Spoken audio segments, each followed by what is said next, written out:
I believe there is a sequence and a code to unlocking anything you want in your life.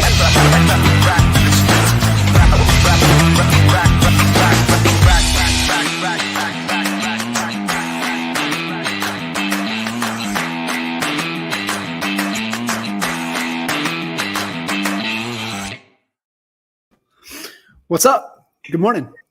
Good morning. How are you? I'm wonderful this morning. How are you, John? I'm doing fantastic. I appreciate you making the time, jumping in here, hanging out with us. And, these within kind of the whole coach code kind of experience on the podcast, we, bring in different tidbits, different conversations. And, really this particular conversation is really around, things that you've experienced, your truth, right? Things that you've gone through that have helped you unlock different levels within, the happiness triad of our health, our wealth, and our relationships. And just love to dive in and unpack your story a little bit, because I know, through those stories and experiences, people can, really pull little tangible nuggets to help them along their way and their journey. So Awesome. love for you to just kind of unpack and share a little bit about yourself. Yeah, well, thank you, John. It's a privilege and an honor to be here, as always, in your Kitchens Table tribe. Thank you. Where to start? 20 years in the business, originally from rural Pennsylvania, outside of Hershey, Pennsylvania. And, come from just, very meager beginnings, and taught the value of hard work, how to be a good heart, and generous probably to a fault. And so I lived in that particular mentality for probably half of my life. 25 years I was there, and come from a really big farming family. My father was the youngest of 18 children. My mother was the oldest gal of 7. Yeah, so there were 54 of us cousins running around. Kids were to be seen, not heard. Get to work on the farm, right? Well, they had to build the labor force. That's true. That's true. But if you know anything about that area, it's not easy, farming and coal mining. A lot of my grandfather was a dynamiter, a coal miner. And I mean, they worked hard. They worked hard to make a living. So just very, very, very basic. And I had an aunt, however, that broke the mold, so to speak. And she married this sharp-dressed, brilliant, beautiful, just a great guy from New York City. And she saw something in me. She had 2 sons. She didn't have a daughter. And I was just fascinated by this life that she was building as she drove around in a yellow Corvette. She drove pink golf balls on the golf course. And I was fascinated. And she really taught me the value of thinking big, and that there's another way of being out there. So she was truly, truly my inspiration. And what was the inspiration for her, right? Because I mean, if you're, one of 7, one of 18, like typically this is the way. Yet what triggered that for her? Because I'm sure that lesson was carried on and given to you. So what was that? How you got to think differently? Interesting. And it happened for her by default. She's a good person. She was a good person. She attracted. So this gentleman, my Uncle Bill, he was coming through the area for some I think he was visiting family, and stopped at some dance, and they just met happenstance. So it was that moment where she was exposed to a totally different life, totally different way of being. So God. Yeah. Right. So it's like, it goes back to the thing that, you and I, we always talk about, it's that circumstance, that environment that triggers everything. Yeah. And, too many people fixate on the result or how you behave, yet it all stems from, what's your environment, what circumstance have you gone through, what thing. So that's just kind of almost a magical by happen, moment, right? To where that they were just kind of destined to connect. Yeah. And her life and the ripple effect that it's still having is pretty amazing. Yeah. That's so cool. So, I mean, you're being inspired. Like you're like, hey, I mean, I got the hard work. I got that, right? I got tough beginnings. So like, where did that really start to shape and mold you as you kind of gravitated to her? Yeah, interesting. And the blessings, luck, whatever you're going to call it. I was fortunate enough to land a modeling contract when I was young, which I traveled. I mean, it was not sexy. It sounds sexy, but I was a Winston girl for NASCAR. You're talking about redneck. I started to travel outside of the farm country, the very myopic area, and had exposure to, wow, there's a lot of cool stuff out here. So you know what's funny though, Sheryl, is that so many people listening to this don't even know what Winston is. that's right. Uh-huh. Yes. Well, Cigarettes. The Winston girl. I caught flack for that too, but I was clueless. I didn't, Sure. Politics. I was just being, right? I was being. It was an opportunity. Yeah. And so traveling around the US, and I just decided that I wanted to live after a terrible car accident in an ice storm. I had just come back from Daytona from working the Daytona 500 race.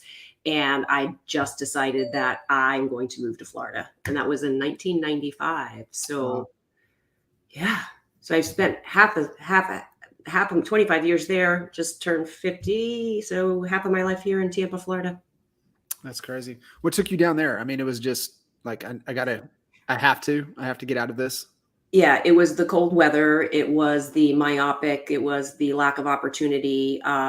And I just was attracted to the lifestyle here. 365 days of the year. I had cousins all over the place, as you know. I had a cousin that lived down here, and I just rang her up, and she was a staffing. So she gave me some resources, and I landed here. And of course, I looked around and realized that it was much more competitive than where I came from, and I learned that I need to get myself back. I need to get myself in school. So fortunately, I was able to work with a Home Shopping Network, do some modeling. I then took a position slinging wings and beer at Hooters to get myself through college. But I took it seriously because I was paying for it. And I graduated magna cum laude from the University of Tampa. Would have never been able to do that. But I started my first 2 years at a community college to get those scholarships to be able to go to a private school like that. Yeah. That's fascinating. What for you, and I'm always fascinated with, people that kind of go against the grain, right? Go, zig, you zag, it's the whole, lions, not sheep, just kind of whatever mentality, whatever, resonates with you.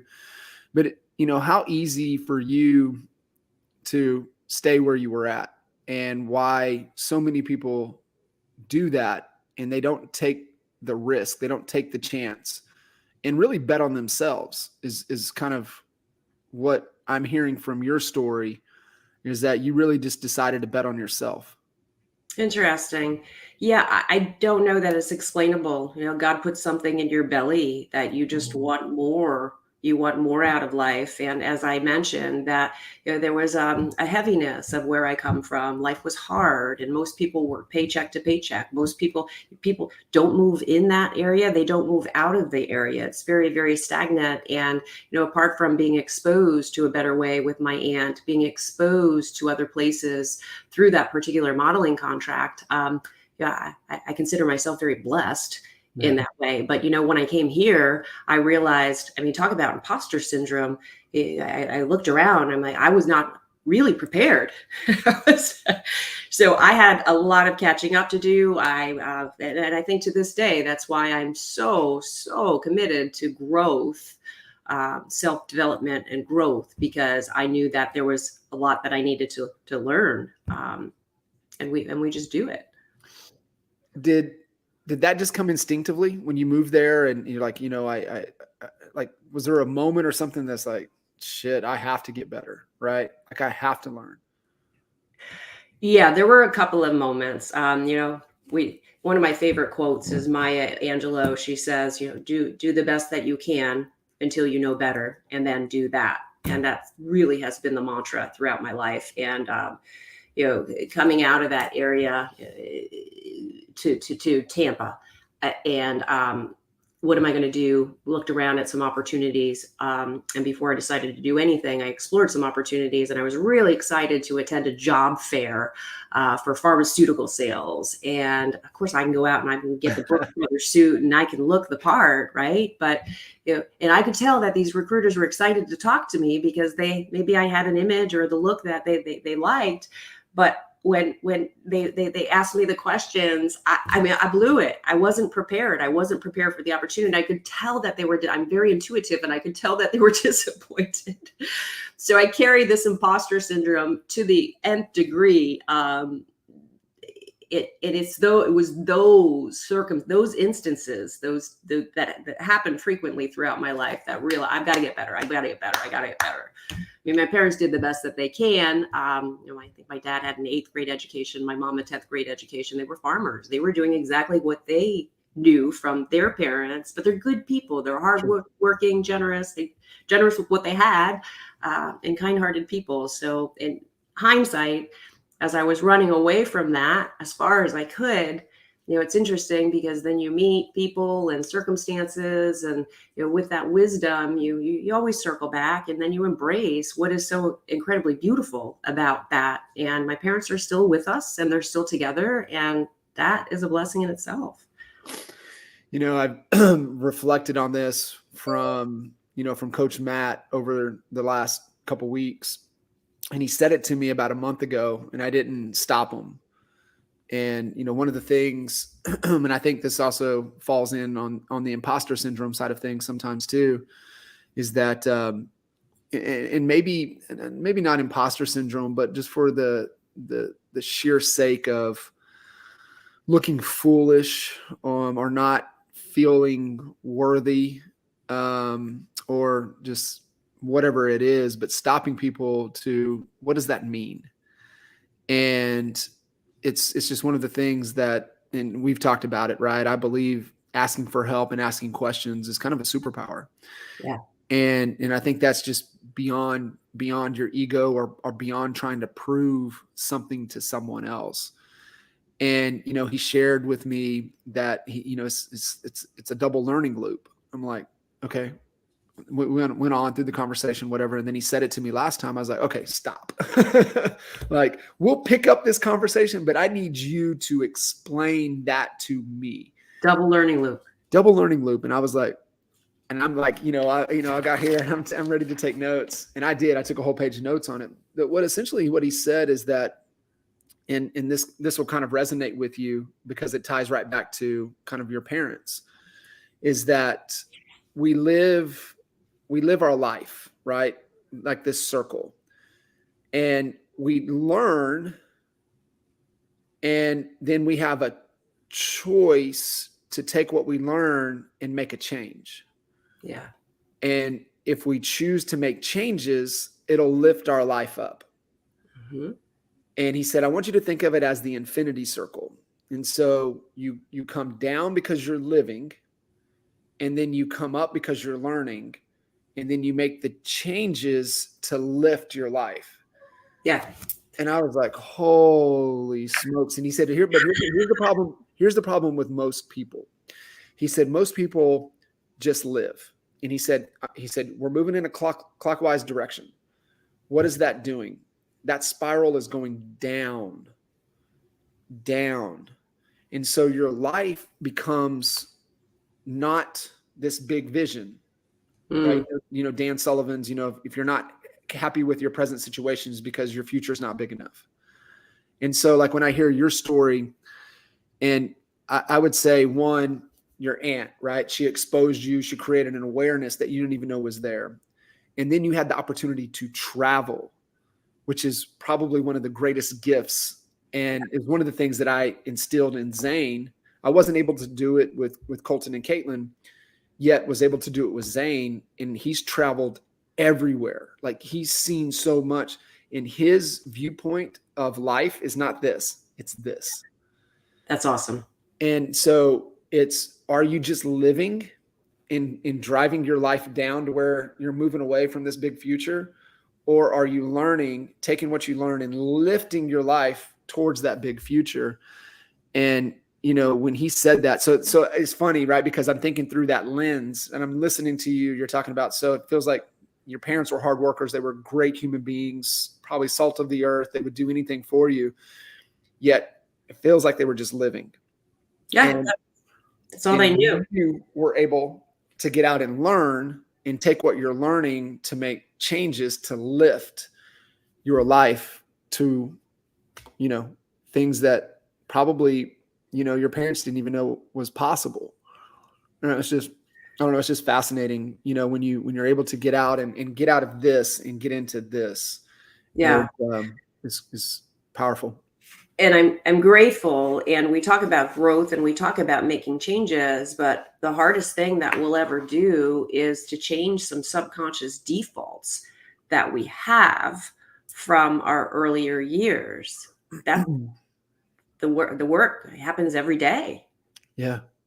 Why do you think that is? Why do you think most people aren't willing to put the work in and make those adjustments? That's a good question. I mean, awareness, first and foremost. You're talking about the loop and how a lot of people are just, subconscious default. That's their subconscious default. But really for me, I didn't know what that work was. I didn't know what that work looked like. I didn't know, the slowing down, first off, because I worked for survival mode, 20 years in the real estate business. You think about the downturn. Noah was born November 1st, 2005, single mom. And I had to provide for him. I was 100% financially responsible for him. I didn't have any family around. So, I mean, I had to make that happen. And I think that I circled back to that default, that survival mode, that reptilian brain default. I didn't know any better, and likely because there was so much chronic stress, I didn't have the openness to learn other ways. It wasn't until after Noah was older and I got space to really look at myself. I was juggling real estate for so long. I was juggling motherhood for so long, which was my greatest calling, by the way. And it was important for me to nail that piece of it.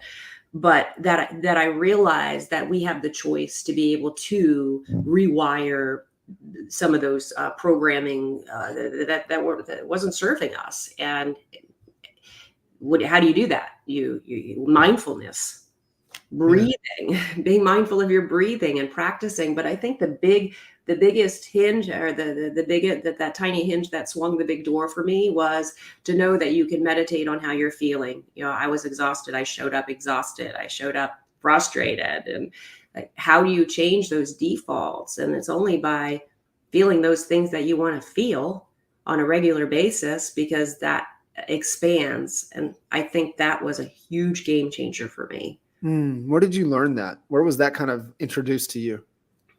Likely, also maybe controversial, but late December, the fall of 2019, I had made that decision as I was noticing Noah pulling back, taking less of my space. And when you can look at yourself and you see your deficiencies, I'm like, I am tired. I'm going to Costa Rica. I'm going to do a detox. I'm going to do a yoga retreat.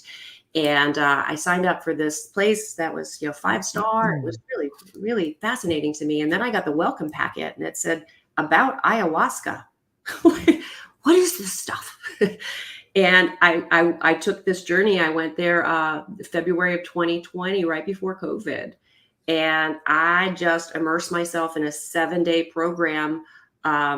And I mean, the people that were there, that some of the VIPs, and this is live and I don't want to, but I'll share with you later who was on the mattress next to me experiencing this journey. Yeah. But that journey in itself, it was 4 nights of ceremony and very ritualistic. It was very safe. It was medically governed by director of passages. And anyway, it was all about going inward, and it would be yoga in the morning. I didn't really know the benefits of yoga, which was really great. But so I learned a lot of, more enlightened thinking just that 1 week that I was there. And then I came back and I just implemented all of those things that I had learned there. And coaching with you've helped me to unlock a few things.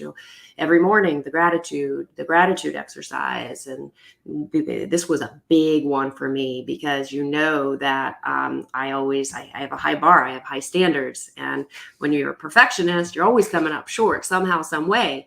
So at the end of the day, to really acknowledge your wins, acknowledge your wins. That was a big game changer for me. So that period, the last 2 years of my life, and then of course COVID, when we all were forced to slow down a little bit, it was a blessing for me, actually. Yeah, especially after that experience in February in Costa Rica, and just understanding, there's so, ways to really unlock what I feel is the biggest constraint in our lives, which is the constraint of our thinking. And, there's ways that can help unlock that. And that experience is probably one of the most powerful. And so, it's, you just see life, you see things differently. You just know there's more. Yeah. When you go through that. Well, it's amazing that we don't realize how the emotion, we store emotion in our amygdala and even in our bottom, and they have, an entire program, colonics and farm to table fresh food, really just cleansing your system, totally cleaning out your system, and the clarity, you leave that place with such clarity and with such love. Just an amazing experience. Yeah, it just, what it does is it washes away the stress. And so many many people operate through life or are drugged through life at such high stress levels, and they're not doing the things to lower the stress levels every day, right? I mean, you and I talk about this, right? The gratitude practice to start the day, the wins to end the day, the physical movement, what are you doing from a mindfulness standpoint, getting your body moving from, recharging the emotions and, checking in, to who you are at your core, and are you living in alignment, and the things you're doing in alignment to who you are at your core, right? Really unlocking that power, igniting that power daily. Yeah. Daily, because we all experience levels of stress, and it's physically impossible for us with our neurosystems when our stress levels are high to focus. And so, what are you doing? And, high D driving entrepreneur personalities, you can stress your way to a certain point, yet it's the whole Marshall Goldsmith, what got you here won't get you there. Yeah. So if you want a good life, you can get there at the highest stress levels. You can not take care of yourself physically, mentally, emotionally. You can live outside of your values. You can get to a certain point, yet it's at a big expense. At a big expense, right? It's the whole living life, doing the easy things really equates to a hard life, right? Doing the hard things equals to an easy life. Yeah. And igniting that power daily, lowering your stress daily is hard. It's hard, yet it makes things so much easier. And I think that's what people don't understand, right? And, I've got, upstairs in the office, I have that poster of Muhammad Ali where he's running, and it says hard work is not enough. And, just kind of like translating back to your story, right? Your parents, right? In the foundation, the very first thing you said, and the thing that you're rooted in, and I am as well, right? It's hard work. Yeah. Yet that's not enough. If you want to live an extraordinary life, there's more than just hard work. And I love your take on it. I mean, to me, doing those hard things daily, to me, that's what discipline is about. Yeah, absolutely. Well, one, a lot of us didn't know what to do, what that looked like in practice. And then two, just like exercise, it's a good idea. And I'm going to start this. And day one, we're all hepped up. Day two, and maybe a little bit. By day three, if we don't see the results, we quit. And it's the same thing with self-care. But once you see shifts, that shifts in clarity, shifts in peace, peace and joy are two of my biggest values.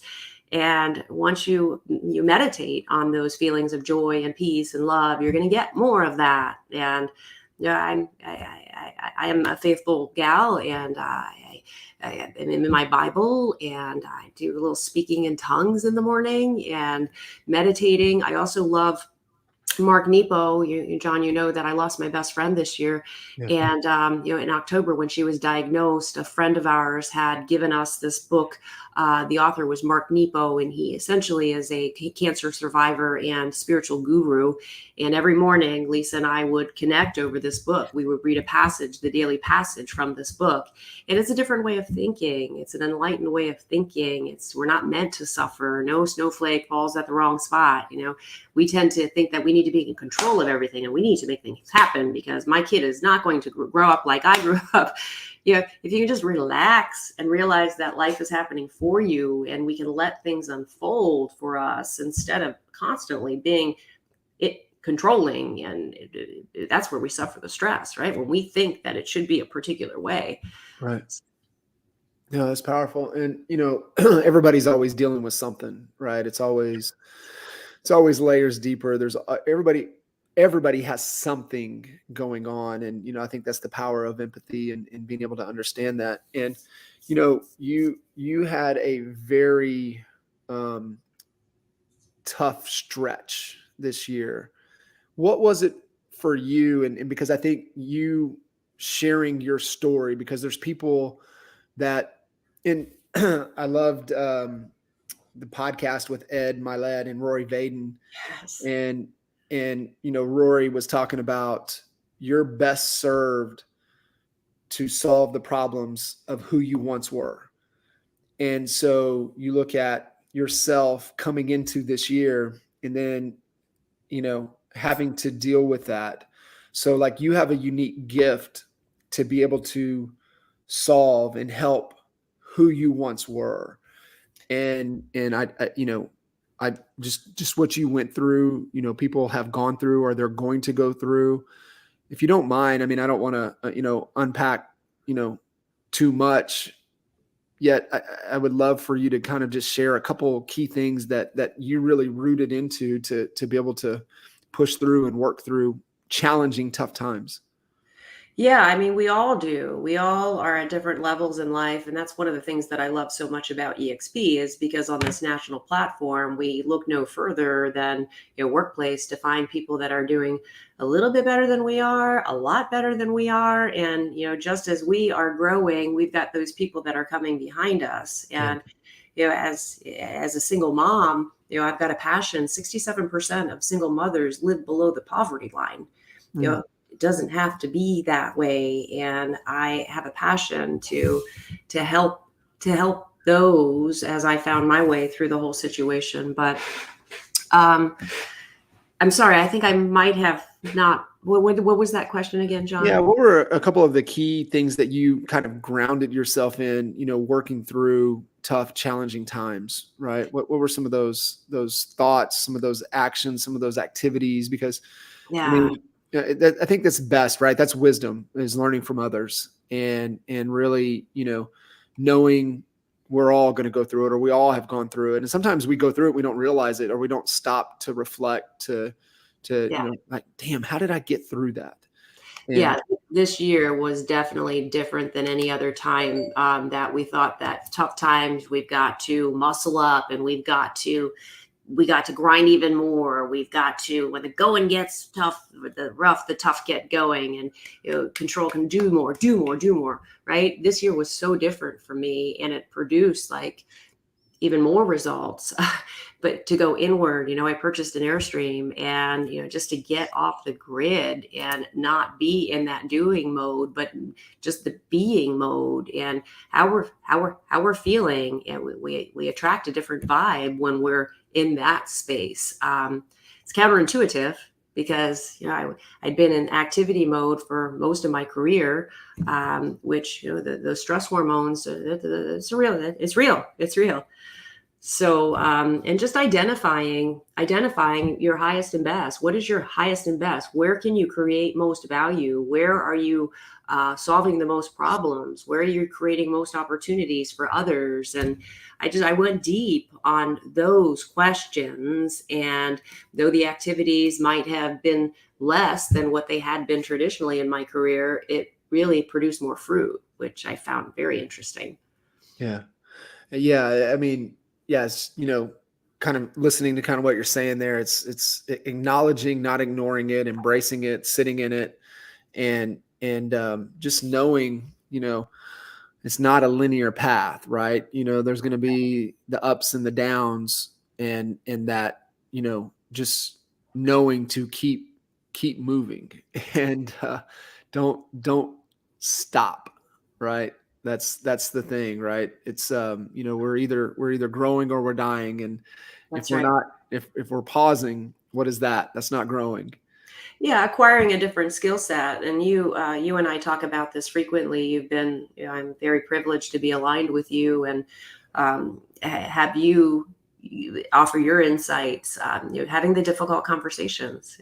I too often I didn't have the margins. I didn't have the time. I didn't have the patience. Maybe I didn't have the words to have particular conversations. But I know that I will always come from integrity. I'll do the right things for the right reasons, and I'll feel good about that. However, it wasn't serving me or anybody else by not having those conversations that deserved.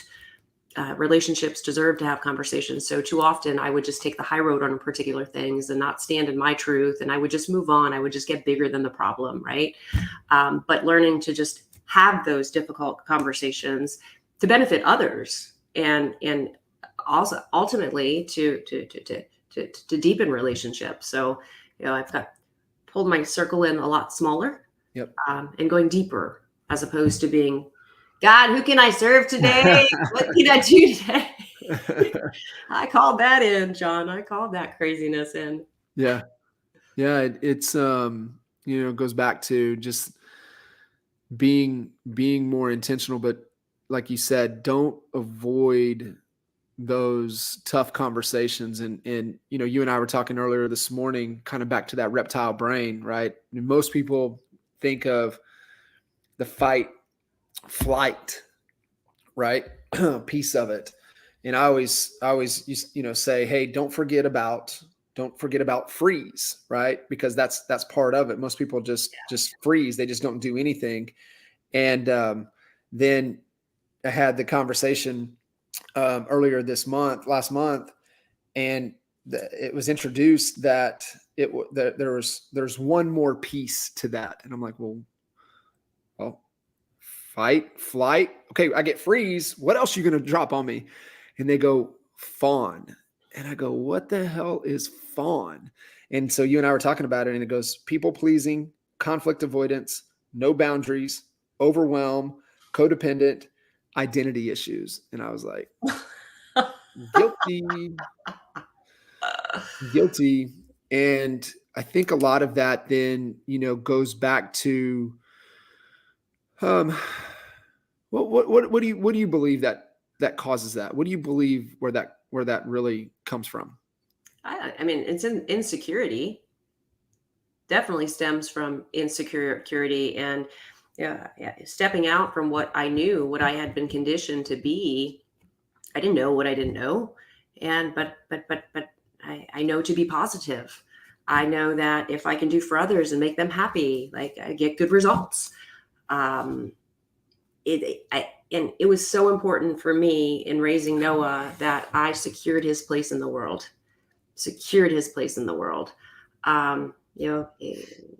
There's a fine line between cockiness and confidence. And, I would contemplate this all the time. I would speak with some of my mentors and I'm like, he's like borderline cocky. Like, should do what you're doing, keep loving on him, keep pouring into him. The world has a way of knocking him down. Right. Yeah. So, yeah. I think it's a parenting issue, actually. I believe 100% that it's a parenting issue, and very important for us to secure our kids' place in this world. No, I mean, of course, right? I mean, you look at who's having the influence on us, right? I mean, you go back to your story, just that relationship with your aunt, what that did, right? How that just changed the whole course. And, losing my mom, when I was 11, my aunt really stepped in and was that mother figure for me for the rest of my life, and still is. And that changed the whole trajectory. And so it's really, to me, being there with that understanding, but it's not being so hard on yourself. And, it's just like goes back to hard work. Parents, that's all they know, but that's all they know. And they're doing the best that they can, given the tools, skill sets, capabilities that they have at that time. And, I think that takes a lot of maturity. That takes a lot of growth. That takes a lot of, personal development. It takes a lot of work to be able to come to that agreement, right? And that understanding. And so it is. Yeah, I feel like I ran so far away from what I didn't want, or never to go back there, without running water. And I mean, that's work in itself. Yeah. But when you get to a place where you're mature enough to really put things into perspective, and I had a prior coach that had mentioned that what you resist persists, right? And like, you've got all these issues, and I was making everything on the outside look so perfect because I didn't want everybody to know all that. But when you can embrace all of it for what it is, and you become that whole person, I mean, I take all that, the greatness that I was, Brian. I mean, there was a lot of goodness there. Yeah. And who do I think I am? Like, running from that to be somebody else, right? Made no sense. Yeah, I mean, it's who you are. It's your story, and it's that whole. And I wrestled with this saying for the longest time, right? The truth will set you free, and the real truth is the truth within yourself. Yeah. It's not the truth that I have with this person or I have with this relationship. No, it's the truth that you have with yourself, right? And everybody, we're built on integrity. Well, what about the integrity with yourself? What does that mean, right? What does integrity mean to you? Well, most people would say, well, it means doing what you say, keeping your promise. Well, are you keeping the promise you made to yourself? That's personal integrity. And if you subscribe to the how you do anything is how you do everything, then if you're building your life and business on integrity, but what about the integrity to yourself? Yeah. We overlook that far too often. Yeah. We don't want to look in the mirror sometimes. It's true. It's true. Yeah. Fascinating. Well, I hope you got to tell me about this Airstream. Like, of all things, Sheryl, we're going to get an Airstream. Like, what? Like I've got a vision board. I've got a lot of cool stuff on my vision board. I ain't got an Airstream. So maybe if you talk me in this, explain the Airstream to me. It might pop up there. It's my happy place. And it's a bit like the pug puppy. Either you love it, think it's adorable, or you absolutely think it's ugly. It's ugly. Well, I can tell it's just my happy place. And in COVID, nobody knew what was happening. And I love to be in nature. I love to hike. I love the mountains, being a flatlander Floridian. So it made sense. And it was also one of those commodities that I knew that I could generate revenue. I could rent it out, and it just wasn't a frivolous purchase. So Noah had gotten to a place where he told me, as he's entering his teen years, and it's natural. I know that 14-year-olds, 15-year-olds, they want to align with dad. Right. So dad had moved back when he was 8 years old. So he's in Tampa, and that's been a huge win for all of us. And all right, Noah. All right, son. I'm dying inside. All right. I'm getting off the grid. So maybe a little retail therapy. I purchased the Airstream, found a good deal on it. And I mean, and I take it just an hour north of me up to the Chassahowiska River. And it's just quiet. It's quiet. And there's a community. There's the community of different Airstreamers. Airstreamers in itself, there's a huge community around that. Airstream rallies and durable. I mean, you don't see a 1960 Jayco on the road. they're fascinating, how they're built, fascinating story.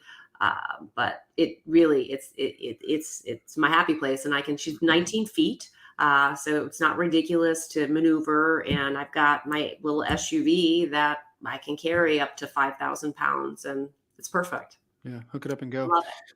That's, I think a lot of people, because that's part of reducing that stress level, right? That we've been talking about, is that you got to find what that outdoors for you is, right? Right. For me, it's the water. Doesn't matter a lake, doesn't matter a river, a stream, the ocean. It doesn't matter. Water is mine. And so, like, knowing, is the forest yours? Is the mountains yours? Like, where is that outdoor? Because that, being able to connect, helps the energy and helps reduce, the stress. And so it's like a lot of people, resist that. I don't have time. I can't afford it. Like, you possibly don't have a choice. Yeah, you Like, cannot. you cannot not do that. And Yeah. I just feel recharged every time that I get around the water. I feel, just my battery level goes up. And, that's what I'm hearing from you as well. Yeah, Earth definitely for me. And with an internet system, with the power of the EXP model, I can do that. I can work anywhere. So I've got another 2 years with my son before he graduates. He came back after 2 days. And although that time is very, very important to me, and I'm going to hang on to every second of these last 2 years, but you better believe when he moves along, I'm definitely going to get in that Airstream, and I'm going to travel and doing what I'm doing now. What if I can commit to working 3 or 4 hours a day and be super mindful and super, what was it? We were talking earlier, diluted focus gets you diluted results. Yep. What if I took on, just one focus and really just went deep on that, and It is. enjoy it. Less is more, for sure. I believe. Yes, you do. Sheryl, you're amazing. I really appreciate you taking the time, jumping in here, hanging out, dropping nuggets, being vulnerable, sharing your story. And, I think it's inspiring and just a great reminder for all of us, right? Our story is really so powerful, and it impacts more people than what we know. And, don't run from it, embrace it. And, I know somebody listening to this is going to connect with you, your story. And, that's kind of what these conversations are about. So I appreciate you jumping in. Thank you. You are amazing, John. Thank you. All right. Appreciate you. See ya. Bye. Have a good day.